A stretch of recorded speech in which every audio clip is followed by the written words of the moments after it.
The Kunar Valley roared with gunfire that bounced off the canyon walls like rolling thunder.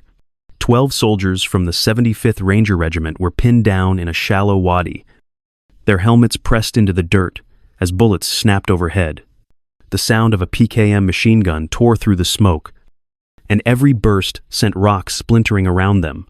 The air was thick, choked with dust and the acrid smell of burning propellant.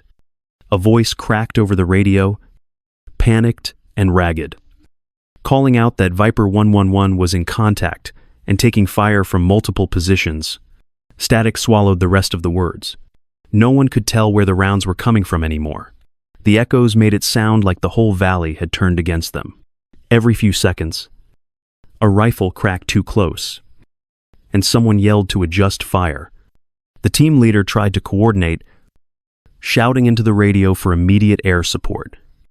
But the reply came back with bad news. Air cover was 15 minutes out. 15 minutes in this hell might as well be forever. The Rangers exchanged glances that said what no one wanted to admit. They were seconds from being overrun. Then something changed. Through the swirling smoke, a silhouette appeared high on the ridgeline, 400 meters out, framed by dust and light. The figure moved with calm precision, setting a rifle into position. The glint of glass caught the sun just long enough to reveal what it was: an M110 semi-automatic sniper system. At first, no one knew if it was friend or foe. The team froze, scanning the ridge. Then, one by one, they noticed the pattern. The enemy fire was thinning, the shots more deliberate, the chaos suddenly slowing. Someone was up there. And for the first time all day, the Rangers realized they might live.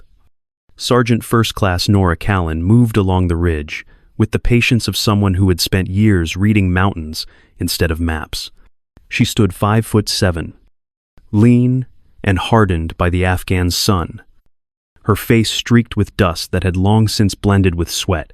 She was the kind of soldier who lived for the silence between chaos, a calm built on routine and repetition. The M110 semi-automatic sniper system rested firm against her shoulder, the matte finish dulled from use.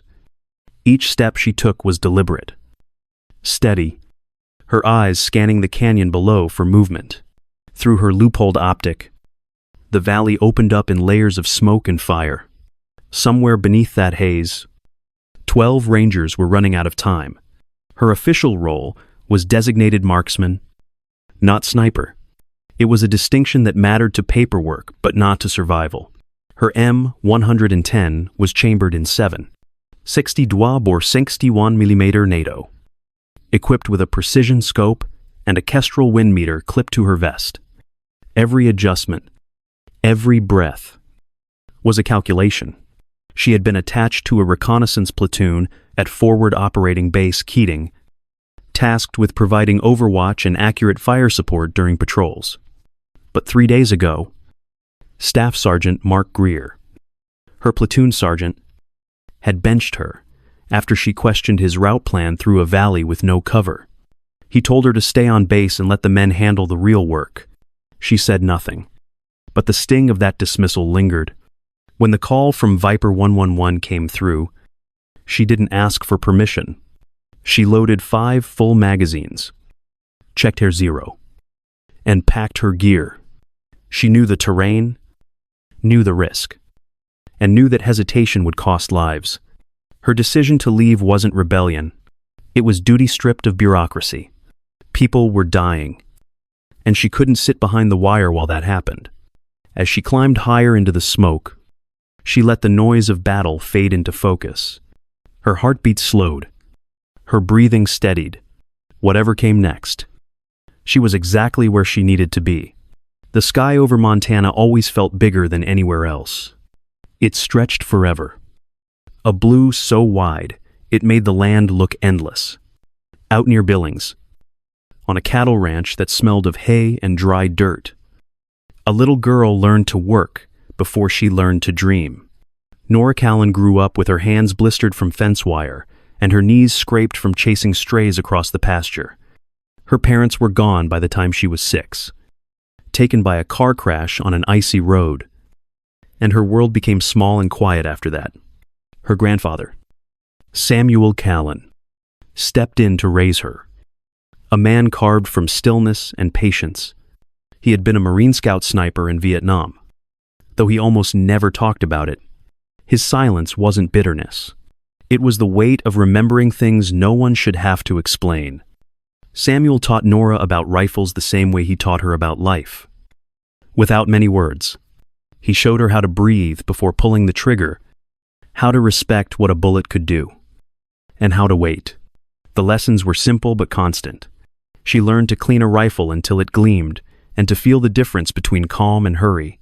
The smell of gun oil clung to her fingers, and the sound of wind cutting through the tall grass became her metronome. By 9, she could hit a prairie dog at 200 meters with iron sights. By 12, she was out shooting grown men at local competitions. Her grandfather never told her she was special. He only said patience would take her further than pride. He reminded her that being underestimated was her secret weapon. People who didn't see her coming couldn't stop her. Years later, that advice would keep her alive more than once. When the combat exclusion policy lifted, Nora enlisted without hesitation. She went into the infantry, failed her first try at the U.S. Army Sniper School, then came back and passed on her second attempt with one of the highest scores in her class. Her instructors noted how calm she stayed under stress and how she read distance like instinct. Those skills weren't learned in training. They were born in those wide Montana fields, shaped by a quiet man who taught her that control, not noise, was what made a marksman great. Even now, every shot she took in combat still carried the echo of that wind across the plains. Tension had been building between Sergeant First Class Nora Callen and Staff Sergeant Mark Greer for months. He was her platoon sergeant, older, louder, and too proud to hide the chip on his shoulder. He second-guessed her range calls, questioned her shot placement, and treated her calm under pressure as arrogance instead of professionalism. Some of the men followed his lead, giving her that same cautious distance, the kind that said they didn't think she belonged out there. Nora didn't argue. She had learned a long time ago that silence was often sharper than words. 3 days before the Rangers' distress call, she studied Greer's patrol plan and saw the problem immediately. The route cut straight through an exposed valley with high ridges on both sides and no viable cover. She told him it was a kill zone waiting to happen. He brushed it off, saying she should stick to logistics and leave tactics to the ones who knew the job. The patrol went out anyway. By sundown, 2 soldiers were dead. When they returned to base, Nora confronted him quietly behind the tents, pointing out the terrain and how predictable it had been.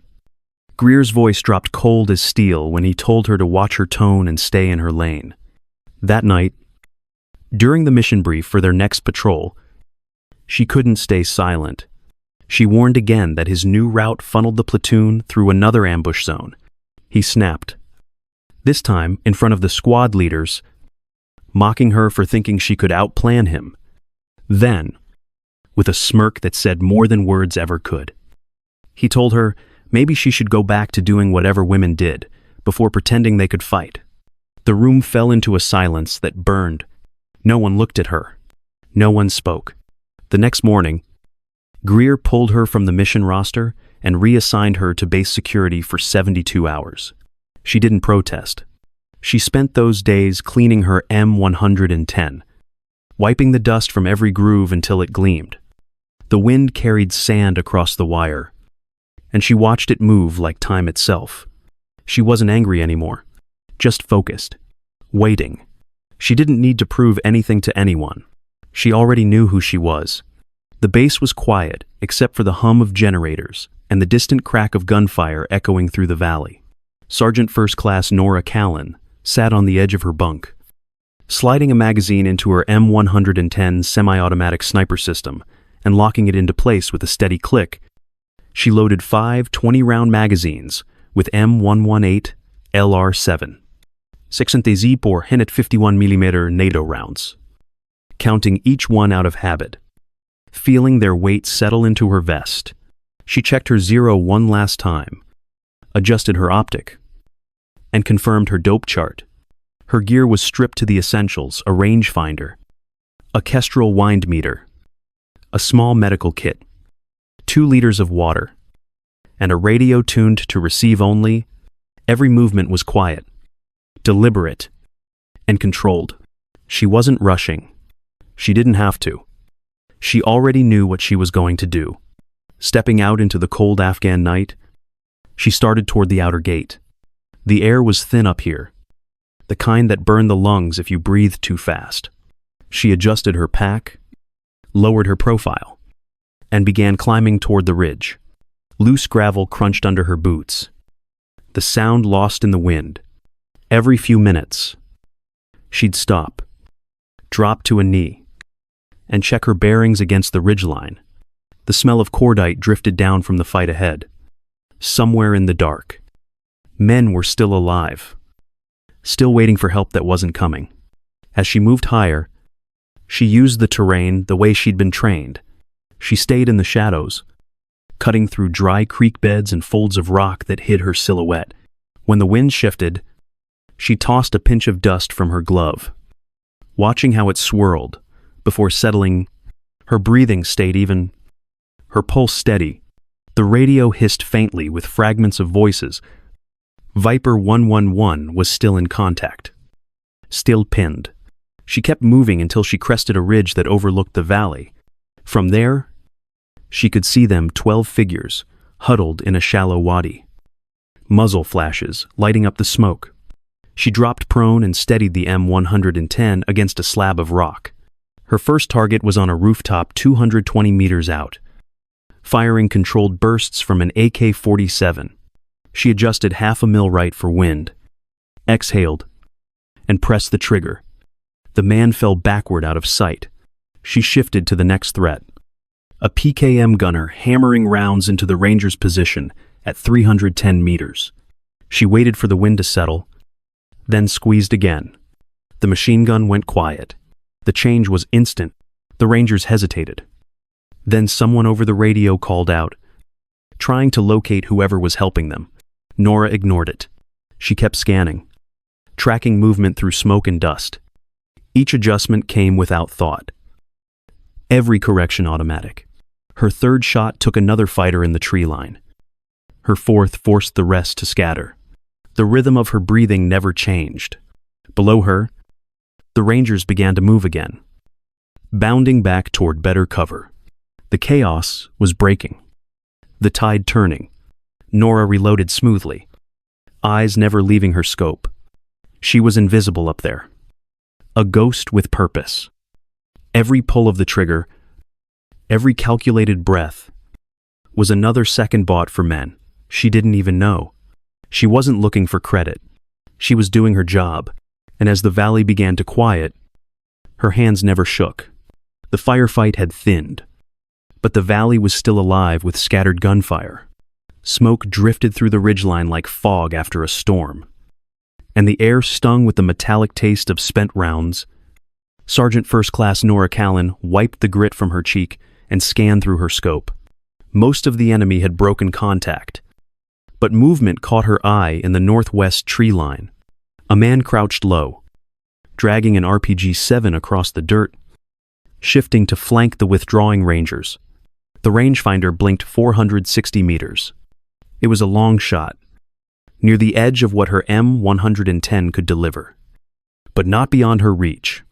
She steadied her rifle and checked her kestrel. The wind was coming from the southwest at 7 miles per hour. She adjusted her elevation 2 mils high and dialed her windage half a mil right. Her breathing slowed until she could feel her pulse sync with the rhythm of her lungs. Every sense narrowed to the space inside the scope. The fighter moved in short bursts, ducking between rocks, closing in on a clear line of fire toward the Rangers below. Nora tracked him, patient, waiting for that fraction of a second when he'd break from cover. The world around her went still. The dry taste of dust coated her mouth. Sweat slid into her eyes. burning but ignored. The trigger pressed light against her fingertip, familiar and steady. When his shoulder cleared the brush, she exhaled. The shot cracked through the valley like a whip. A heartbeat later, the man folded, his body collapsing into the dirt, the RPG slipping from his hands and clattering harmlessly to the ground. The rocket never launched. Nora kept her eye on the target for 2 breaths before she lifted her head. The wind carried nothing now but silence. Down below, the Rangers began to move again, bounding back under cover. The medic worked on a wounded man, applying a tourniquet high and tight before calling for Medevic. Air support was 5 minutes out, but the fight was already done. Nora locked the bolt to the rear, cleared her chamber, and scanned the ridges for any sign of movement. There was none.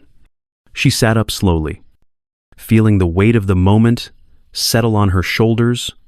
Relief, not victory, filled her chest. She had done her job. Nothing more. The radio crackled in the distance, a voice barely audible over the static. She didn't respond. The sound faded as she packed her rifle and began the long walk back. The valley was quiet now. The kind of quiet that comes after chaos, when the only thing left alive is the echo of what could have gone wrong. 12 men would live to see morning because she hadn't waited for permission. The walk back to the forward operating base took nearly 2 hours. The night had gone cold, the air thin and sharp against her lungs. Each step crunched softly on the gravel, the weight of her pack digging into her shoulders. The adrenaline was gone now, leaving behind only exhaustion and the quiet hum that follows survival. Sergeant First Class Nora Callen moved through the gate without ceremony. Hair, rifle slung across her chest. Her boots coated in dust. The guards at the checkpoint said nothing. They had heard enough over the radio to know where she'd been. Staff Sergeant Mark Greer was waiting for her near the operations tent. His face was tight with anger, the kind that hides fear beneath it. He didn't ask where she had gone. He already knew. He launched into her, accusing her of disobeying orders, of leaving the base without authorization, of risking the integrity of the platoon. His voice cracked the silence like gunfire. She stood still, her face unreadable, her eyes steady. There was nothing to defend. The facts would speak for themselves. Moments later, headlights cut across the compound. A convoy rolled in from the valley. When the truck stopped, Captain Hayes climbed out, his uniform stained with dust and sweat. He didn't pause it. He walked straight past Greer and stopped in front of Nora. He asked if she had been the one providing overwatch for his team in the Kunar Valley. She nodded once. Hayes looked at her for a long moment, then said 12 of his men were alive because of her. The air around them shifted. Greer's voice faded. No one said another word. Over the next 48 hours, Battalion Legal conducted an inquiry into her actions. She had violated Article 92, but Captain Hayes submitted a sworn statement that made the rest irrelevant. His account matched the Rangers' radio logs and confirmed her shots had turned the fight. The battalion commander reviewed the report and declined to pursue charges. Greer was reprimanded privately for unprofessional conduct and poor tactical judgment. Nora was reassigned to another platoon, where her experience was valued instead of questioned. A month later, in a small ceremony held inside the base, Captain Hayes pinned a bronze star with the V device for valor on her uniform. The room was quiet except for the faint hum of generators outside. He told her she hadn't just saved lives. She'd changed minds. She nodded once, saying nothing. The medal caught the light. But that wasn't what she cared about. What mattered was the silence in that room, the kind that meant she no longer had to prove herself. The walk back to the forward operating base felt longer than the climb out. The moon hung low, casting a dull silver light across the gravel road. Each step sounded louder in the still air, boots grinding dust into rhythm with her heartbeat. Sergeant First Class Nora Callen hadn't spoken a word since the last shot. The adrenaline had faded, leaving a deep ache in her shoulders and a quiet ringing in her ears. It was just after 2:30 a.m. when she reached the outer wire, the valley behind her now only smoke and memory. At the gate, 2 sentries looked up, but said nothing. They knew where she had been. Her uniform was streaked with dirt, her rifle still slung across her chest. She gave her name to the guard, passed through, and walked toward the operations tent. Staff Sergeant Mark Greer was waiting, his face drawn tight with rage. He demanded to know what she had done, accused her of leaving the base without authorization, of ignoring a direct order. Each word hit like a round, fired too close. She stood at parade rest, hands steady, eyes calm. She didn't defend herself. There was no need. Moments later, the sound of engines filled the compound. A convoy from the valley pulled in, headlights sweeping across the yard. The Rangers were back. Their team leader, Captain Hayes, stepped out of the first truck. Uniform, dusty and torn. Without a word to anyone, he walked straight to Nora. He asked if she had been the one on the ridge providing overwatch. She answered simply, yes. Hayes nodded, saying 12 of his men were alive because of her. The compound went quiet. Greer didn't speak again. The inquiry started the next day. Battalion Legal reviewed her case for violation of Article 92, failure to obey a direct order. Captain Hayes submitted a sworn statement, confirming her actions had saved the Rangers from annihilation. Within 48 hours, the battalion commander declined to press charges. Greer was reprimanded privately for unprofessional conduct and tactical negligence. Nora was reassigned to a different platoon, one that measured worth by results instead of gender. A month later, under the corrugated roof of a dusty briefing tent, Captain Hayes pinned the bronze star with the V device on her uniform. There was no crowd. No music. Just the hum of the bass around them. He told her she hadn't only saved lives, but changed how some men thought about women in combat. She nodded once. The medal meant less than the silence that followed, the kind of silence that comes when respect no longer needs to be spoken aloud.